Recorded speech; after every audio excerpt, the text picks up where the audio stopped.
And here we are once again on the Kiwi Football Fix. The day the All Whites beat the Solomon Islands 5-0 in OFC World Cup qualifying. They are one game away from the FIFA World Cup later this year.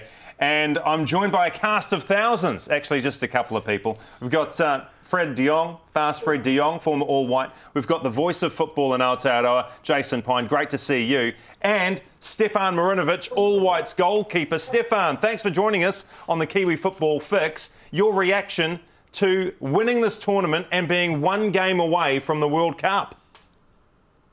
I'm a happy man. Yeah, I'm looking forward to coming back in June. Yeah, and we are looking forward to seeing you back in June, just 2.5 months away from taking on Costa Rica. What was the difference between the All Whites and the Solomon Islands today? I think it was our physicality and our height, especially on our set pieces. We scored a couple goals, had a huge amount of chances. They couldn't really deal with those balls in the 6-yard box well enough, and we just capitalised. We were ruthless. Was that something that Danny Hay and the coaching staff had pinpointed before the game started to really dominate from those set-piece positions? That's been what Danny's been looking into and the team in general this whole tournament. We've wanted to put away set-piece chances. We had a couple cleared off the line during the tournament. So it was good to get some joy finally and put a couple away. Good header from Bill at the back post. We got one disallowed. I'm not sure if that was a soft call, but yeah, we had some real joy and we've been working on it in training and we got our joy. Stefan, you can be brutally honest. You're a goalkeeper. That wasn't a foul from Logan Rogerson on Mango. It's not like he took a bite out of Mango, was it? You know, like that should be a goal for Pinnaker. Yeah, it should be. I was standing behind it. It looked to me like a fair goal. There was a little bit of chaos in that 6-yard box. Obviously, the ref didn't like to see it, and yeah, shame. Manu could have had his goal, but yeah, we got a couple others, so it made up for it, I guess. Yeah, got more than a couple others. Look, Joe Bell was named man of the match, but in truth, this was a true team performance. Everybody stood up when it mattered most today. Yeah, it was. Everyone was finally clicking. We had a difficult, I think, beginning 10. It was a different game to the Tahitian game. They didn't sit off and let us play. They wanted to press high up the field, and they had a little bit of joy. And we had some, finals jitters, maybe. But once we got into our groove, and especially after that first goal, it was business as usual. Stefan, Fred here. Looking ahead to Costa Rica, what do we need to do to improve and to get a result against them? Well, it's going to be difficult to compare playing the island teams to playing a team like Costa Rica. I actually know I played with one of the centre backs, Kendall Waston at Vancouver. I know he's a big unit, a big fridge, so they'll be dangerous on set pieces. He scored the header to get into the World Cup last time, and yeah, we're going to need to get some quality games in that June window leading into it. Because, unfortunately, if you start winning 5-0 against an island team, you just end up going through the motions. It doesn't truly challenge you. You can fall into a false sense of security after maybe 2 or 3 goals, but it's going to be a different kettle of fish when we're up against a top team, Costa Rica. Steph Piney here, mate. Great to see you. Not a lot for you to do today, mate, with most of the action down the other end. But when the chances did come the Solomon Islands way, you were there when it counted. How do you keep your concentration high when most of the action's happening in the other half? You're a bit of a lone ranger at the back, but you do need to be ready when those chances do arise. Oh, you need to be ready all the time as a keeper. I think it's something that you work on mentally, and you get as you grow older. That just that. Full concentration for 90 minutes, 90 plus minutes. You don't want to give them a sniff. The island teams, they feed off that half chance, and they can get a second win from it. So you don't want to give them anything, and made sure that I was on point when the boys needed me. That clean sheet is great for the boys, gives them confidence as well. So yeah, we were talking about it at the back, and we didn't want to let them score, and they ended up not scoring. So. Yeah, I was a bit disappointed that we let those chances through, but it's a nil at the end of the day, so I had to be there. And in terms of the defenders in front of you, it's been very much mix and match in this tournament. You know, players have come in, players have arrived and then gone back home. You've arrived and there's different formations in front of you. Is that a challenge to, you know, as a goalkeeper to look up and see, well, I'm not actually sure what I'm going to see in front of me today, but I just have to adjust to whatever it is? No, I don't see it as a challenge, to be honest, because the gaffer prepares every single one of us 100%. We know what's going to happen on game day. We know what we're looking for, and there are patterns that we want to play. There are our centre backs and full-backs. They're all big professionals, and they perform like we've seen, I think, game in and game out. And each provides obviously a little something different, but they're well drilled. They know exactly what they're doing. So there's great chemistry within the team, and that as well means that players can jump in and out if there's injuries or we need to make a change, and it can raise the level. It doesn't necessarily bring it down or create confusion. So I think the lads are the way that the gaffers set us up means that we're able to. Well, I wouldn't say chop and change all the time, but you know, we're able to add the player in here or there, and they'll do a job, and they'll do a very good job. We have wonderful depth in the All Whites right across the board. Stefan Marinovic, All Whites goalkeeper, thank you so much for your time today on the Kiwi Football Fix. Congratulations on the 5-0 win over the Solomon Islands, and all the very best against Costa Rica in 2.5 months' time, mate. Thanks for your time today. Really appreciate it. All right. Thanks for having me, guys. Oh, yeah, wonderful to get Stefan Marinovic, All Whites keeper, on the show. But let's get the thoughts now of Fred de Jong, Jason Pine. Your reaction, Piney, first of all, to the All Whites and what they did to the Solomon Islands today. Yeah, really impressive. Workmanlike, I think. Got the job done that had to be done off the back of the semi-final against Tahiti the other day. I kind of thought, you know, is this going to be a banana skin? Is it going to be one of those where the Solomon Islands lift their game? They are unpredictable. They are dangerous, particularly in the attacking third with a couple of the players they had. But I think straight away, New Zealand imposed themselves on the game. Getting a goal as early as they did was helpful. It didn't mean that we had to get to the 70th minute like the other night and start to worry. And once they went too clear, the result was never in doubt. I think it was a very satisfactory night's work for Danny Hayes' team. Yeah, and I think they capitalised in the areas where the Solomons were very weak. And we saw that crossing, heading and goalkeeping. And that was the blueprint for the All Whites to get the scoreline, to blow the scoreline out as big as they did. Because, I mean, yeah, take nothing away, 5-0 is a smashing. And so for them to do that in the final is pleasing. Really strong at set-piece time, though, Fred. Yeah. And, we were talking off-air about the quality of the goalkeeping. That's definitely an area where Danny Hay targeted the Solomon Islands today. Yeah, absolutely. I mean, and the formation was set up. So to have Tim Payne on one side, De Vries on the other side, and to get the delivery in. And we saw a perfect example of that. Second goal, crossfield diagonal to Tim Payne.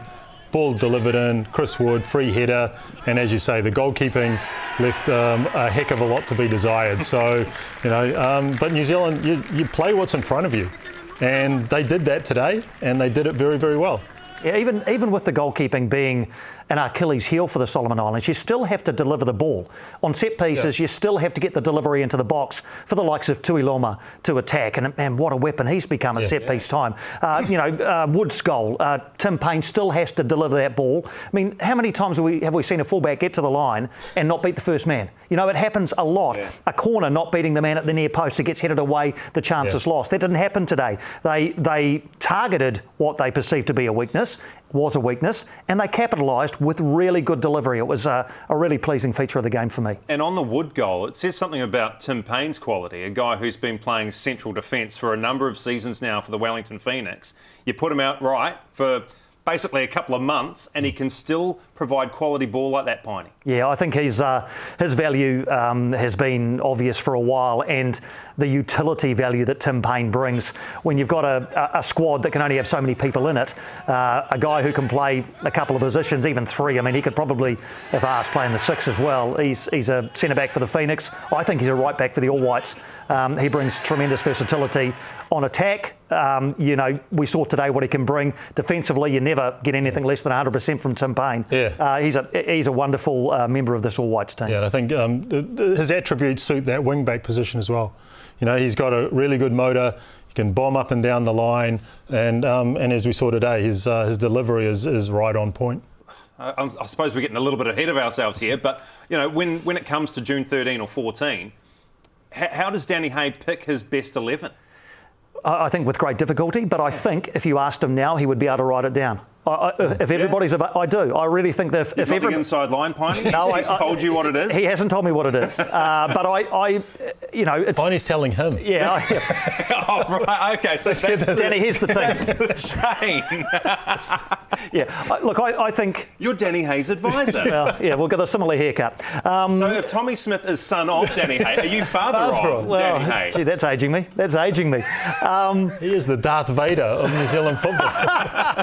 Yeah.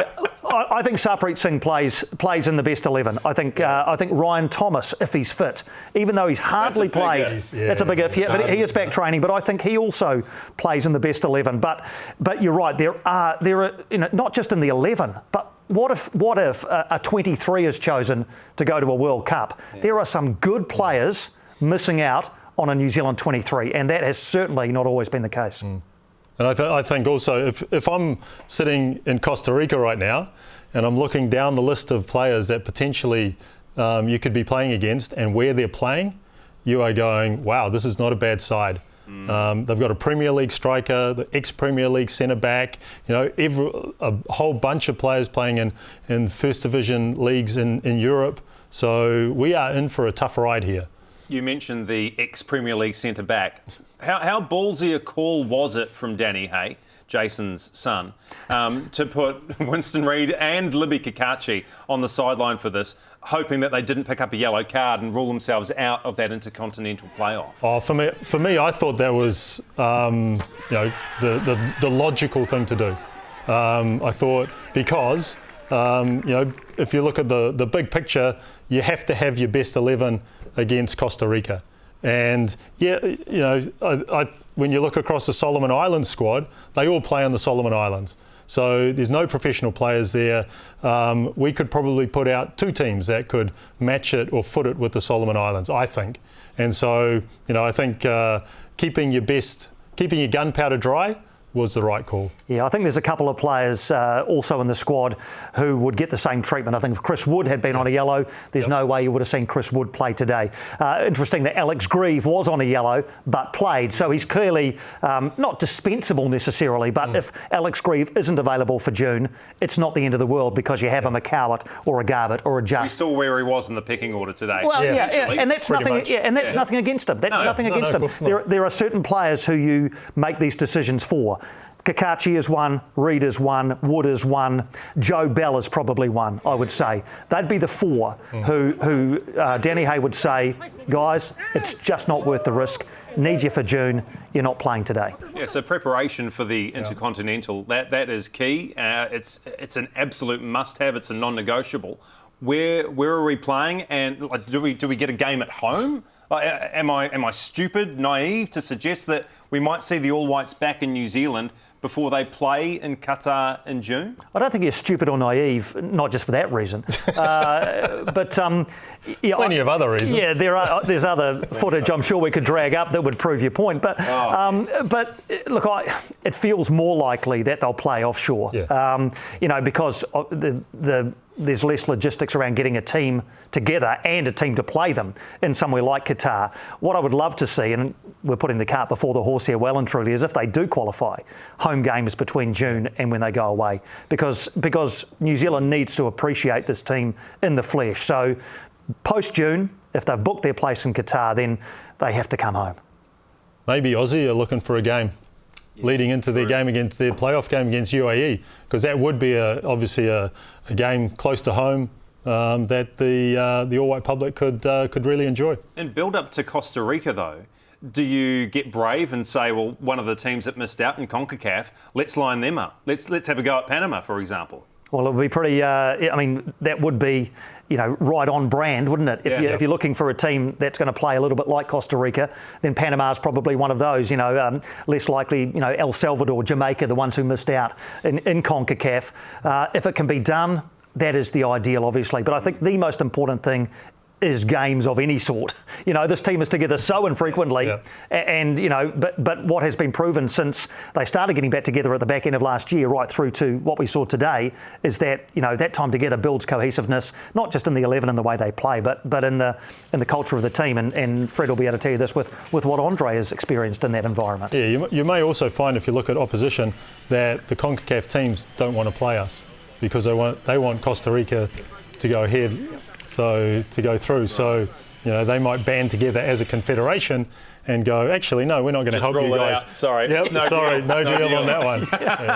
Exactly. How do we stack up against Costa Rica? I know it's sort of hypotheticals, and you're looking at names on charts and whatnot, but are we a realistic chance of tipping up Costa Rica in a one-off game? Yes, we are.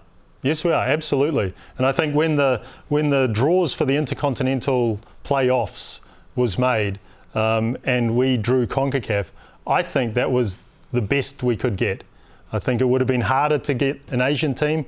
Definitely the hardest is the CONMEBOL South American group, obviously, and Peru, who it is again. But I think Costa Rica is probably the easiest game for us out of any of those options. Yeah, make no mistake though, we won't be favourite. There's no way we'll be favourite going in. Costa Rica have a history of not only being at World Cups but being a pretty decent side with some good players. They'll absolutely believe that they're favourites. They'll be delighted. They would have been the most delighted when Oceania got drawn out to face them. Not knowing then that they were going to be the fourth place team, obviously. But yeah, if you give Costa Rica the choice of playing against an Asian team, an Oceania team, or a team from South America, you know what they're choosing. Yeah. So look, there's. What are we now? We're late March. This game is in June. There's so much anticipation already after what happened today, and that will only build over the next 2 or 3 months or so. But what an occasion it's set to be. Oh, a beautiful occasion. Even though we don't get to drive down to Wellington to see it, but look, I'll get over that hurdle at some point in my life. The Costa Ricans. When you look at those guys, we don't have a history with them. It's, I think, one game 15 years ago, 2007. They beat us 4-0. How has time changed for both teams? Do we have any idea of that? I mean, obviously we know for the All Whites, but what about Costa Rica? Yeah, well, I mean, they've sort of been, like I say, they're not permanent fixtures at the World Cup by any stretch of the imagination, and perhaps they've suffered, I guess, at an elevated level from the kind of things that the Oceania teams have, and that they've been brilliant but inconsistent. We know, as you say, Goran, what the New Zealand team looks like now. Clearly we're going to be biased because we live here, we are Kiwis, and I think that's probably okay. But all we can do is talk about Joe Bell, Chris Wood, Winston Reid, Stefan Marinovic, and their cast of happy followers, and what that might look like when Danny Hay, touch wood, fingers crossed, gets a fully fit team to choose from in June, puts that side out, and absolutely we are a chance. There is no question in my mind that we are a chance in that game. Let's get back to business though. Danny Hay, he's got a couple of things to figure out before this June 13, June 14 encounter with Costa Rica. When it comes to formation, when it comes to personnel, where do you think he's looking? Yeah, I mean, what he's done in this tournament has shown us that he's got a couple of options up his sleeve. He can play, as he did today, 3 at the back with wing backs. If he wants, he can play a flat back 4 and a diamond midfield, which I think suits having Sarpreet Singh in the side, for example, when you have Joe Bell sitting at the base, Sarpreet Singh in the 10, and then take your pick of who's in the other 2 midfield positions. Up front, he knows Chris Wood's one of his attackers, but does he go with one man off Chris Wood, or does he go with the 2 wide men? And then you're looking again at different selection possibilities.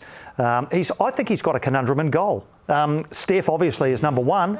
Ollie Sale is having a fantastic season with the Phoenix, was very good in the 2 games he played here, and has a big fan in Danny Hay. So look, but they're good problems to have, aren't they? They're very good problems to have. Yeah.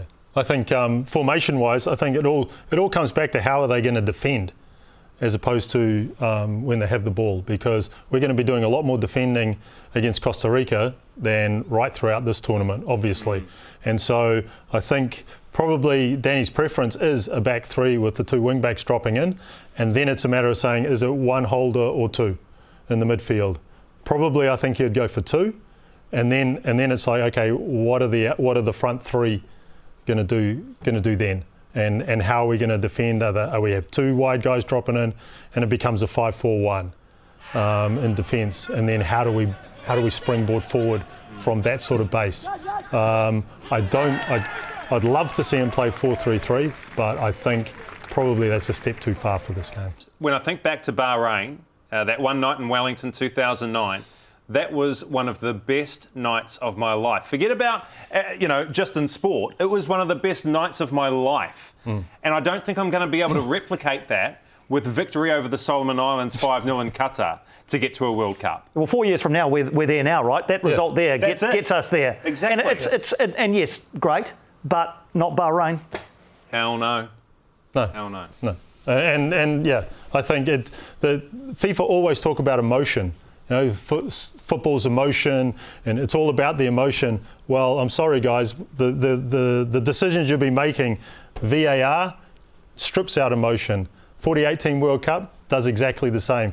And Biennial World Cup, which is even worse, is going to be the death knell of it. Anyway, that's 2026. We've got to worry about 2022. We've actually got to worry about the Intercontinental Playoff first, beat Costa Rica, and we're going back to Qatar for like the fourth time this year. Yes. I think Danny Hayes got real estate in Qatar now, doesn't he? He's lived over there for the last year and a half. Yeah, I've taught him well as his father. Get into real estate, Danny. That's it. You can't go wrong with property. Over in Qatar. Hey, before you gentlemen leave, I need your help. Last week we gave the shout out to give away this beautiful San Diego football shirt, and some people have kindly entered the draw. Who would like to do the honours, draw a name out of that glass? This is kind of the preview of the World Cup draw on Saturday. Which one's the cold one? Which one's the cold one? Which one's the hot one there, Piney? Is that Qatar? Pool, eh? It's New Zealand or Costa Rica? No. Wales, Ukraine or Scotland? And the winner of the San Diego shirt here on the Kiwi Football Fix at Wally Wolf will somehow, some way get this beautiful signed shirt out to you very, very soon. Fred, Jason, wonderful to see you here on the Kiwi Football Fix. Even better that we got the result we wanted, 5-0 over the Solomon Islands. We can now focus on Costa Rica. How good. All roads lead to Qatar again in June. Cannot wait. Can't wait. Great to see you guys. Thanks so much for your time today on the Kiwi Football Fix. And before we dash, remember that the Wellington Phoenix are back in action on Saturday. Gets underway at 6:55 against Melbourne City. So enjoy that one on your Saturday, and we'll catch you next time on the Kiwi Football Fix.